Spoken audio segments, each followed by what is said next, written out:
everyone, this is Doxy Mom and welcome back to my channel. If you haven't done so already, I greatly appreciate if you hit that little red subscribe button. You can ring the bell for notifications, and if you like this video, just give it a thumbs up. Well, Miss Indy and I, we're here to bring you the news in 15 minutes or less, so let's get started.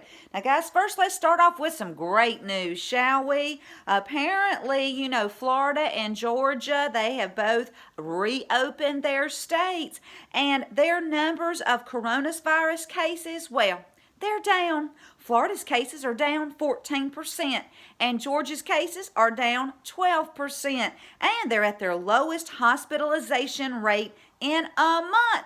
So hello, I believe it's time to reopen America, and I'll leave a link to this OAN report. Now, on December 28th, 2016, Kislyak, that Russian ambassador, he contacted General Flynn. On December 29th, General Flynn calls a senior transition official to talk about what to say to Mr. Kislyak. And then, immediately after talking to that official, General Flynn calls Kislyak and asks that Russia not escalate the situation. And then Flynn calls the transition official back to report on his conversation with the Russian ambassador. However, John Brennan, he asked to unmask General Flynn on December the 2nd, 2016, December 28th, 2016, and January 7th, 2017. So Brennan unmasked Flynn once before the Kislyak call, and then the day Kislyak contacts Flynn.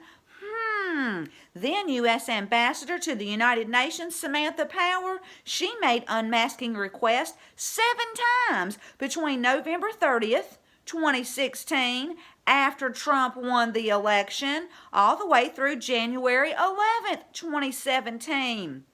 And according to Andy McCarthy, Samantha unmasked over 200 people. Then James Clapper made 5 requests from December 2nd, 2016 to January 7th, 2017. And don't those dates, I believe they line up with John Brennan's dates.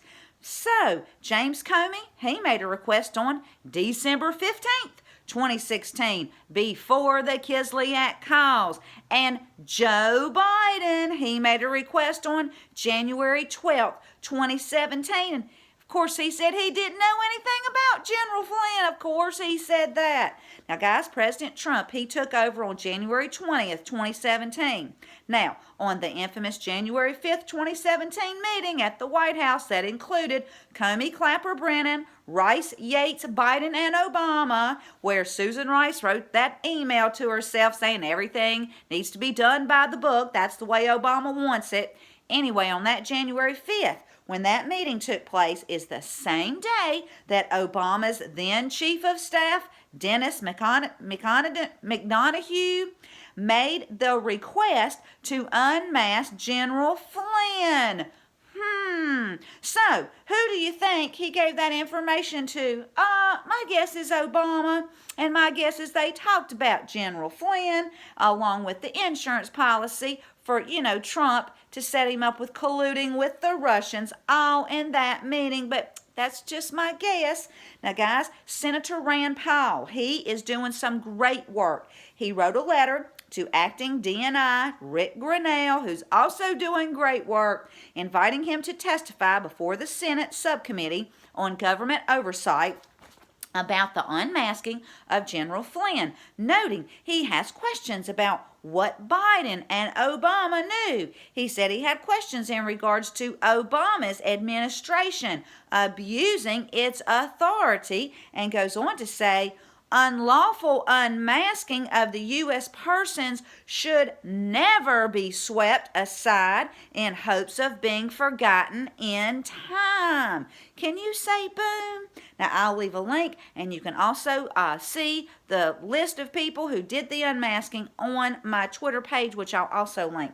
Then, in a Breitbart article, Fox News is reporting that John Brennan suppressed intel, saying Russia wanted Hillary to win. And I'm going to read this just off my laptop. I just didn't have enough time to get all my notes down last night.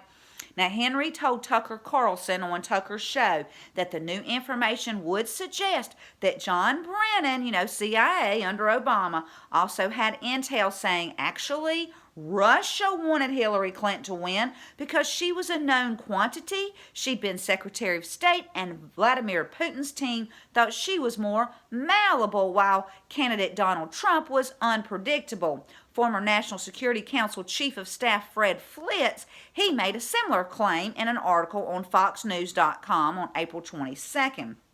On Tuesday, this past Tuesday, Henry said that he had obtained independent confirmation of claims made by Flitz in this report, and for 3 years, guys, this is important, the received wisdom in Washington had been that 17 intelligence agencies concluded that Russia had interfered in the election to help Trump win. It then transpired that only 4 agencies had actually been involved. And of course, that traitor Richard Burr, he issued a report last month that appeared to confirm the work of the intelligence agencies.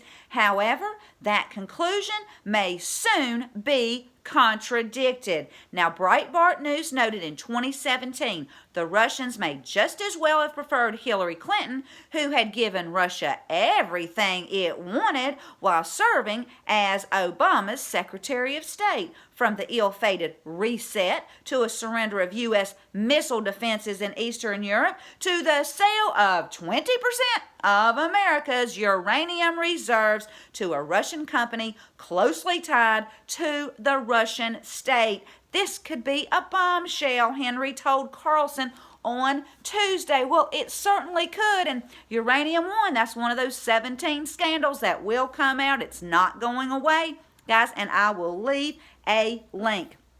Now, another great patriot from Michigan, a barber named Carl Mankey, he decided to open his barber shop, and of course that evil Governor Gretchen Whitson had a fit. But the great news is that a Michigan judge denied the governor's motion that Carl close up his shop, and he is open for business, y'all. People are driving from several hours away to get a $15 haircut, and he told people he will leave if they drag me out into the street or Jesus comes. Don't you just love this patriot, y'all? Now, Carl said other barbers had called him about what to do, and he said, you have to have courage. And guys, we're at war, and we need courageous patriots like Carl to get out and fight. So I salute you, Carl. I'll leave a link, and I salute the person that gave me a haircut yesterday, and we'll just leave it at that. Now, guys, poor General Flynn, he's going to need our prayers because Kyle Cheney, he tweeted this out. Judge Sullivan has appointed retired judge to argue against the government's motion to dismiss the charge against General Flynn. And to me, this is ludicrous. Sullivan is a deep state rat. Kyle goes on to say, Sullivan also asked the judge to look at whether Flynn could be held in criminal contempt for perjury. Now, here's the deep state, guys. They're fighting back. They're fighting back dirty. And if there was ever a question of which side Judge Sullivan is on, well, we all know now. So just please keep General Flynn in your prayers. Now, Post 4233 takes us to a Washington Examiner article that says Devin Nunes, he is said criminal referrals are coming for members of Robert Mueller's team. Remember those 17 angry Democrats who investigated Russian interference in the 2016 election? Nunes said, we're doing a large criminal referral on the Mueller dossier team that put together a fraudulent report. They know there was no collusion the day that Mueller walked in the door. And guys, that's right. They set an obstruction of justice trap. There's no doubt in my mind that we will make a conspiracy referral there.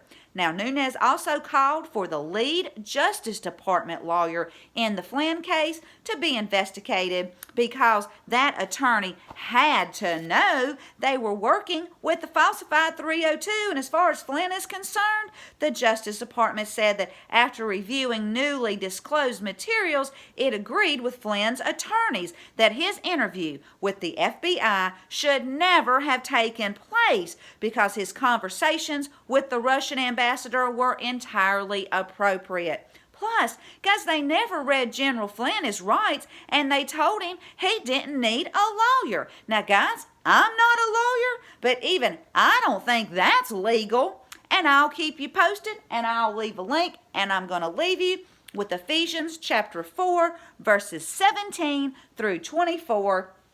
That say, so I tell you this, and insist on it in the Lord, that you must no longer live as the Gentiles do in the futility of their thinking. They are darkened in their understanding and separated from the life of God because of the ignorance that is in them due to the hardening of their hearts. Having lost all sensitivity, they have given themselves over to the sensuality so as to indulge in every kind of impurity, and they are full of greed. That, however, is not the way of life you learned when you heard about Christ and were taught in Him in accordance with the truth that is in Jesus. You were taught with regard to your former way of life to put off your old self, which is being corrupted by its deceitful desires, to be made new in the attitude of your minds, and to put on the new self, created to be like God in true righteousness and holiness. Well, if you like this video, please give it a thumbs up. Thank you so much for tuning in. And until next time, this is Doxy Mom, and God bless you all.